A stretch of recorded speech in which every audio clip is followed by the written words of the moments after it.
তোমাদের সাথেও কি এরকম হয় যে তোমরা ভাবো যে ফোনে কিছু একটা দেখবো বাট এটাকে স্ট্যান্ড করে রাখার জন্য কিছুই সামনে পাও না? তো চলো আজকে তোমাদের একটা হ্যাক দেখানো যাক। তো এখানে ফার্স্টে আমি নিয়ে নিয়েছিলাম একটা A4 সাইজের পেপার, অ্যান্ড এটা কিন্তু আমরা যেই স্ট্যান্ডটা বানাচ্ছি সেটাতে কিন্তু এটা একদমই হবে না। তোমরা একসাথে দুইটা পেপার নিয়ে এরকম করে ফোল্ড করে গ্লু স্টিক দিয়ে লাগিয়ে নিতে পারো। গ্লু স্টিক না, যে কোনো ভালো গ্লু নিয়ে স্টিক করে ফেলতে পারো। এখানে আমি তোমাদের একটা পেপার নিয়ে দেখাচ্ছি, বাট পরে কিন্তু আমি দুইটা পেপার এড করে ফেলছিলাম। তো সেক্ষেত্রে তোমরা দুইটা পেপার ফার্স্টলি নিয়ে নিও। আর এখানে আমি ভিডিওতে যেভাবে ফোল্ড করতেছি একদম ছোট করে, তোমরা এভাবে ফোল্ড করে গ্লু দিয়ে স্টিক করে নিবা। অ্যান্ড এটাকে যেন আমি আরেকটু শক্ত করতে পারি তাই এটার ভিতরে পেন্সিল দিয়ে আমি ভালোভাবে এটাকে স্টিক করে নিয়েছি। দেন উপরে সেম ভাবে জাস্ট একটু বড় করে ফোল্ড করে লাগাবা যেন ফোনটা স্ট্যান্ড করা যায়। এখানে আমি গ্লু স্টিক দিয়ে ভালোভাবে স্টিক করে নিয়েছি।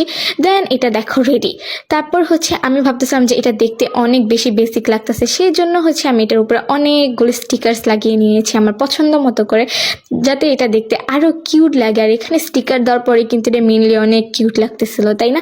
জিনিসটা বানানো অনেক ইজি। তো এই জন্য বলবো যে তোমরাও ট্রাই করো, তাহলে এটা তোমাদের ডেস্কে রাখলে অনেক বেশি কিউট লাগবে। তোমাদের কাছে হয়তো নর্মাল স্ট্যান্ড আছে, বাট এই স্ট্যান্ডটা দেখো জাস্ট কত কাওয়াই আর কিউট লাগতেছে, তাই না? অ্যান্ড এটা পেপার দিয়ে মেক করছি, তাই জন্য কিন্তু এটা এত পাতলা হবে না, কজ আমি দুইটা পেপার নিয়েছি। তোমরা দুইটা পেপার দিয়ে মেক করবা। আর এখানে দেখো এখন ব্লগটা দেখতে কতটা ক্লিয়ার লাগতেছে।